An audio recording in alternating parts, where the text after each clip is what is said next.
Well,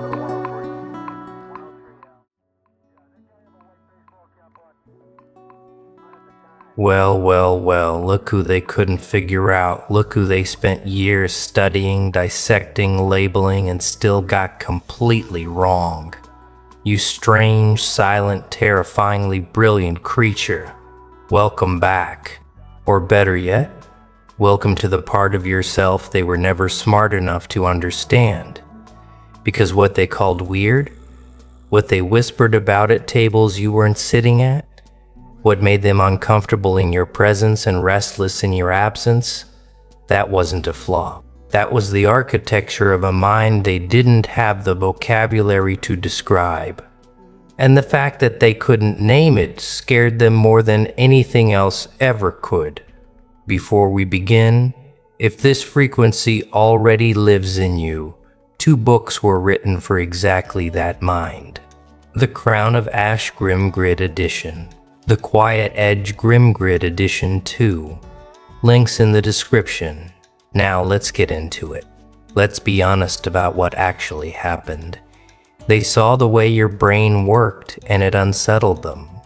They saw you pause where others rushed. They saw you notice things no one else caught. They saw you sit quietly in a room full of noise and somehow hear something deeper than the sound. And instead of asking what you were hearing, they decided something was wrong with you. That is what people do when they encounter a frequency they cannot tune into. They don't question the radio. They called the signal broken. They called you broken. But here you are, still transmitting, still receiving, still picking up signals from depths they will never reach. You have been called too quiet, too intense, too much, and not enough simultaneously. You have been told you think too deeply, feel too sharply, and analyze too precisely. You've been handed the word weird like it was a diagnosis, like it was something you needed to be cured of, like your mind was a problem requiring a solution. But no one ever told you the truth. The truth is this. Every single person who ever called you weird was standing in the presence of a genius and had absolutely no idea what they were looking at. They were holding a rare frequency in their hands and calling it static. There is a specific kind of loneliness that comes with having a mind like yours. It is not the loneliness of being alone in a room.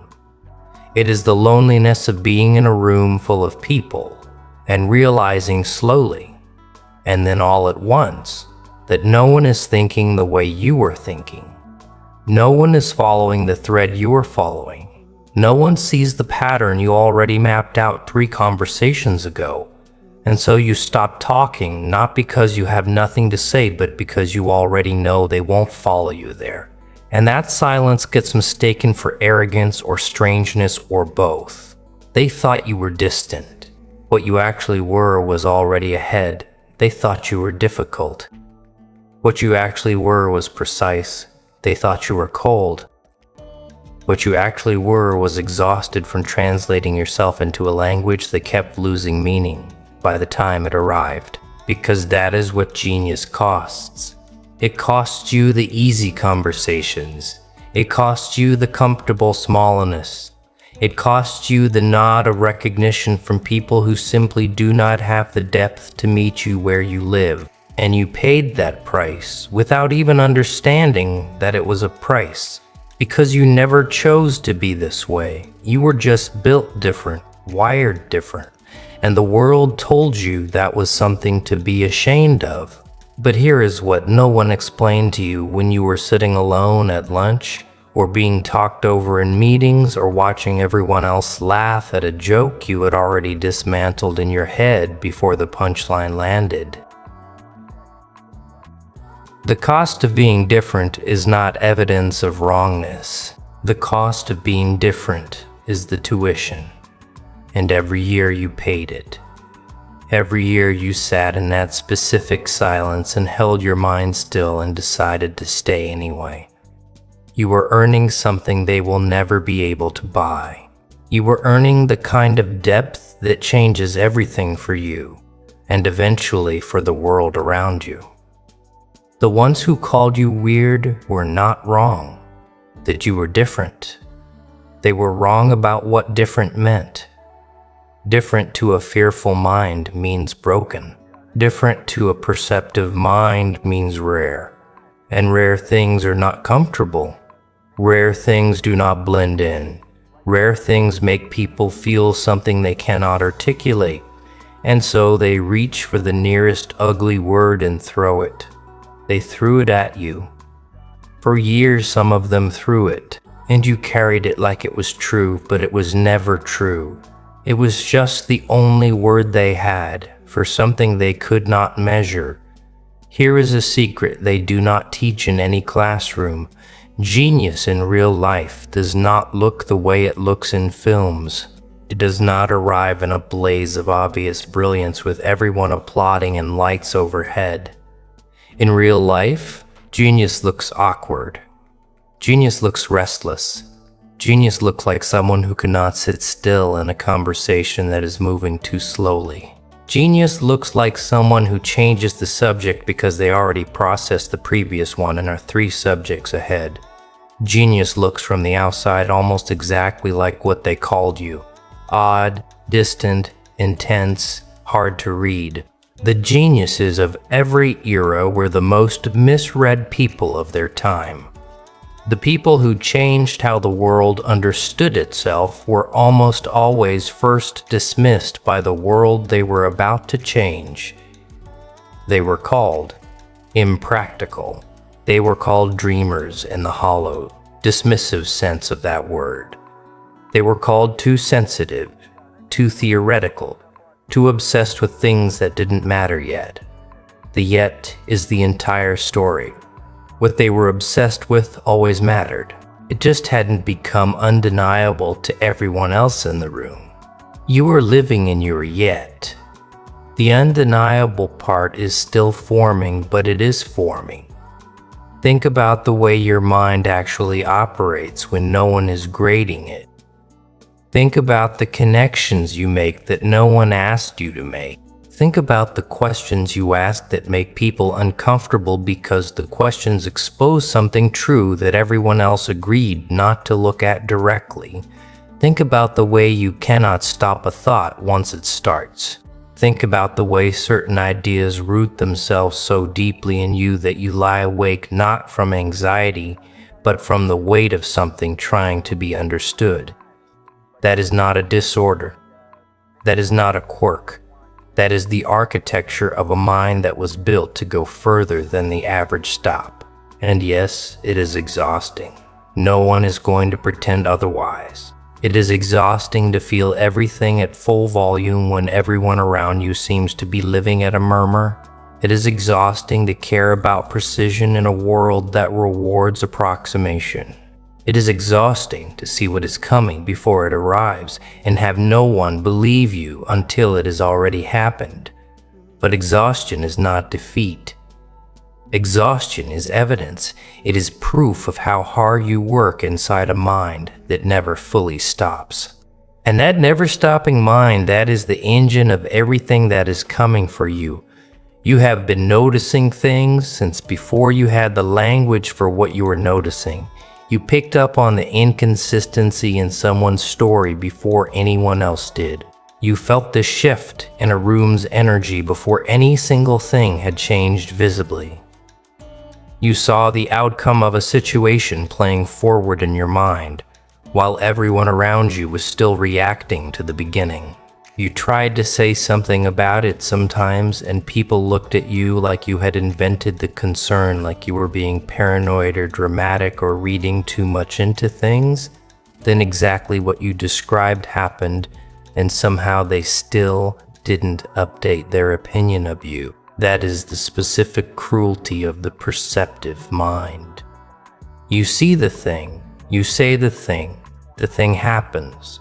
And somehow the credit does not go where the vision did. Instead they say, you got lucky. Instead they say, you got lucky. Instead they say, it was obvious. Instead, they quietly absorb what you gave them, carry it forward, and forget that you were the one who stood there seeing it first, while everyone else was still arguing about whether there was anything to see. This is not a small thing. This is not a grievance. This is a pattern that matters, because what it reveals is that your vision is real, your perception is real, and the world around you is consistently catching up to a place you already were. The patterns you see are not accidents of overthinking. Overthinking is what the underprepared mind calls the prepared mind working at speed. When your brain cycles through 40 possibilities before someone else has considered 5, that is not anxiety dressed up as intelligence, that is processing power. That is the thing that makes certain people dangerous in the most productive sense of the word. The sense that means they cannot be fooled as easily. The sense that means they will find the leverage point in a system faster than anyone else in the room. The sense that means when something actually matters, you want them thinking. And you have always been that person. In every room, every situation, every problem that landed in your life, you were the one running the deeper calculation. Sometimes you hid it. Sometimes you learned to perform the slower version of yourself so people would feel more comfortable. Sometimes you deliberately dimmed the frequency because being fully on was more socially costly than you could afford at that particular moment. And even then, even running at half capacity, you still caught what others missed. Imagine just for a moment what you catch when you stop dimming it. They told you that you were too sensitive. They said it like it was a warning, like it was a vulnerability they were kindly alerting you to, like they were doing you a favor by pointing out the crack in your structure. But sensitivity and intelligence are not separate things. They are the same system operating through different channels. The same neural architecture that lets you feel an atmosphere shift when you walk into a room is the same architecture that lets you understand a complex idea from multiple angles simultaneously. They are not different gifts. They are the same gift expressed in two directions. The most perceptive people in every field, in every discipline, in every creative and analytical domain the world has ever produced, were sensitive people who learned to use that sensitivity as data rather than wound. They felt things sharply. They felt betrayal deeply, injustice viscerally, beauty almost physically. And that sharpness, rather than crippling them, gave them access to a richness of experience that the so-called tougher people around them simply could not reach. Their art was richer. Their analysis was richer.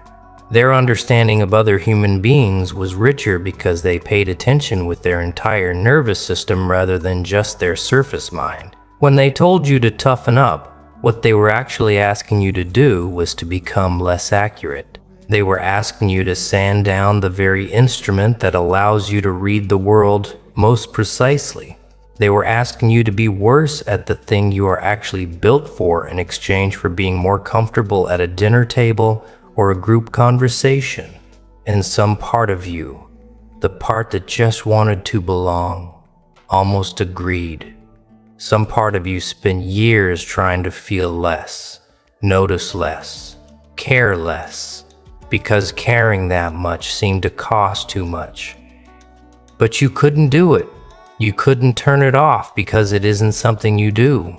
It is something you are.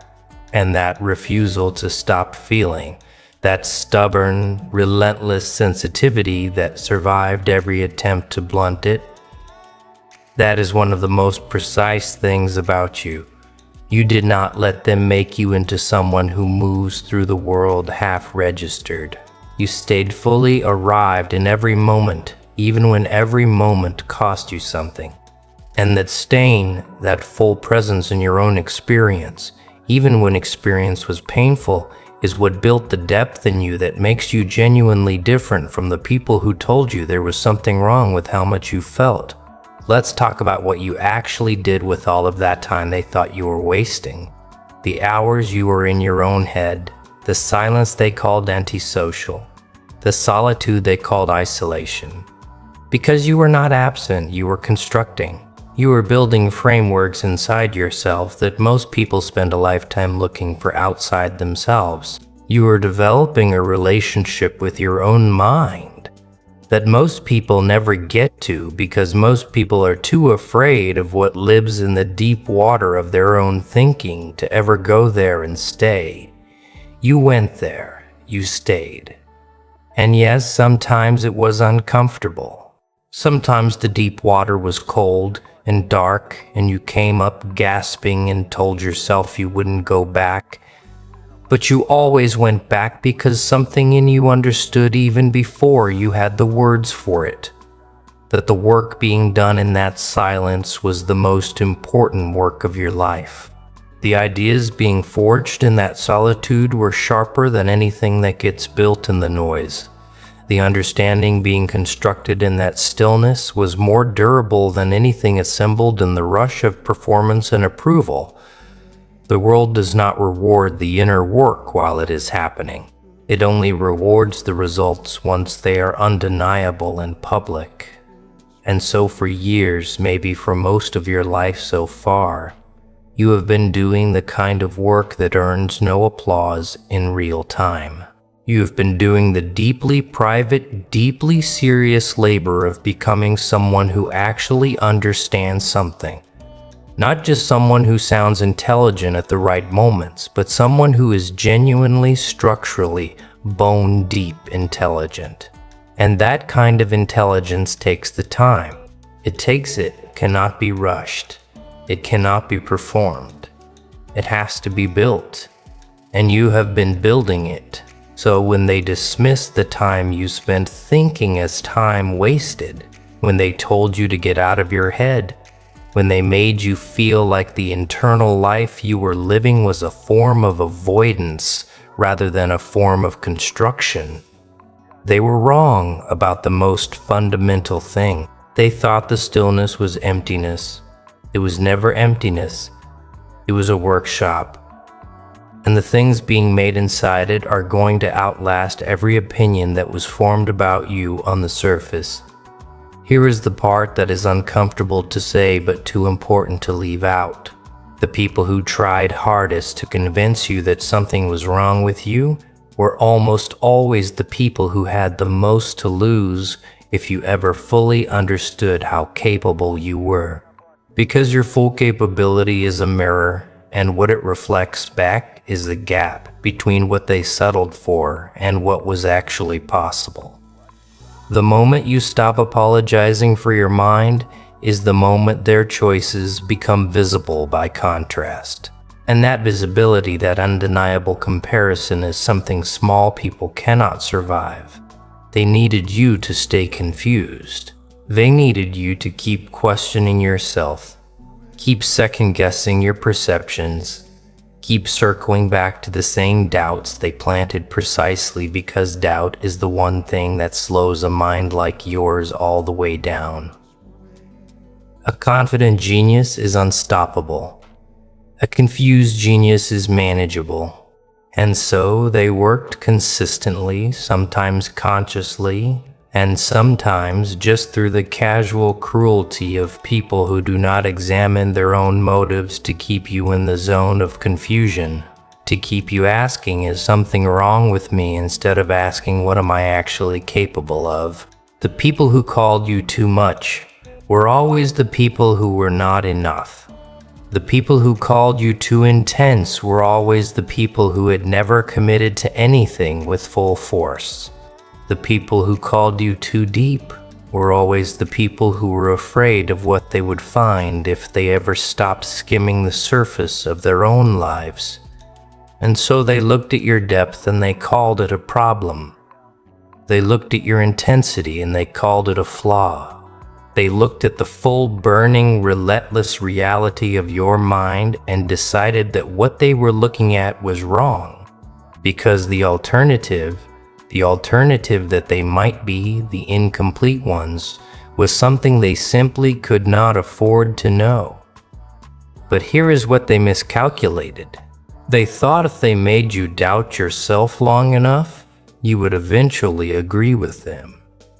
They thought repetition would become reality. They thought the sheer weight of their collective opinion would eventually compress your understanding of yourself into a shape that fit their comfort level. What they did not account for is what you actually are. What they did not account for is the specific quality of a mind that has been tested by difficulty and emerged not broken, but clarified. What they did not account for is that pressure applied to the right kind of material does not crush it, it sharpens it. The education system was not built for you. That is not a comfortable thing to say, but it is an accurate one. The education system was built for the median, for the repeatable, for the mind that absorbs information in a linear sequence and can produce it back on demand in a standardized format. And your mind does not work that way. Your mind works through connection, through pattern, through the sudden lateral leap that takes two things that seem unrelated and finds the invisible thread between them. Your mind works through deep immersion in things that interest you, and almost complete disengagement from things that do not. That is not a learning disability. That is a different kind of intelligence architecture. The things you learned fastest were the things no one taught you in a classroom.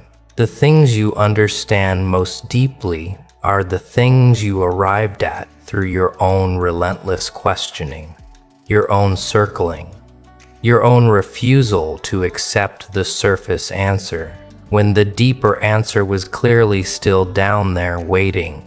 You have always been a self-directed mind in a system that rewards following directions. And the gap between what you were built to do and what you were asked to do created a friction that got mistaken for incompetence. It was never incompetent. It was incompatibility. There's an enormous difference. The grades they gave you were not a measurement of your intelligence. They were a measurement of how well your intelligence aligned with the specific format of measurement being used, and the format was always the wrong one for the way you think. The tests were always optimized for a kind of thinking you were not built to perform at its best, and so you walked away from institutions carrying scores and assessments that told the story about you that was structurally incapable of being accurate. You walked away from a measuring system that didn't have a unit of measurement that corresponded to what you actually had. And somewhere in you, you knew it even when no one else believed it. Some part of you always knew the score was wrong. The intelligence that actually lives in you is the kind that shows up in real problems, in real situations, in the moments when the framework fails and someone has to think outside of it.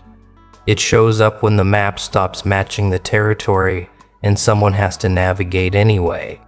It shows up in the midnight insight in the problem that has stumped everyone else for weeks until the moment you sit down with it alone and something in your mind reaches out and simply touches the answer.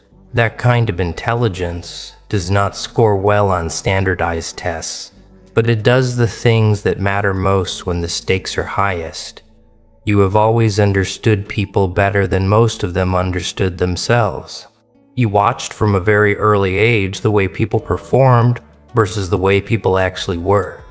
You noticed the gap between the story someone told about themselves and the story their behavior was telling simultaneously. You watched people claim values they didn't hold and disown feelings they were obviously experiencing.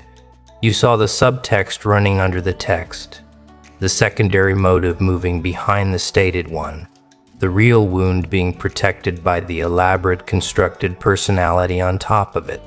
And you understood, even if you couldn't articulate it, what all of it meant. This made you strange to people, because when you see someone that clearly, you cannot pretend not to. You cannot sit across from someone and perform the social fiction that you believe the performance they are giving. Something in you is always reading the deeper layer. Something in you is always tracking the thing no one said. And people feel that even when they cannot name it, even when they have no conscious awareness that they are being perceived at the level they are being perceived at, they feel it, and it makes them uncomfortable. Because being truly seen, not the version of yourself you present, but the actual version, is one of the most uncomfortable human experiences. So they called you intense. They called you strange. They said you made them feel a certain way they couldn't explain, and that feeling was not entirely comfortable. What they were describing was the experience of being in the presence of someone who was actually paying attention. Not the social surface kind of attention, the real kind. The kind that misses nothing and forgets nothing and connects what it finds into a picture that is more often than not significantly more accurate than the picture the subject has of themselves. That is not a social disadvantage. That is a profound and rare human capacity, and you have had it since before you knew what to do with it. The question now is not whether you have this capacity. The question is what you are going to do with it now that you understand what it is. Because a mind that can read people, read systems, read patterns, read the thing beneath the thing, is not a mind built for a small life. It is not a mind built for the background. It is a mind built for the exact work of the moment you are currently living in, which is the work of figuring out what is real, what is true, and what the actual shape of the territory looks like under all the maps that have been drawn wrong.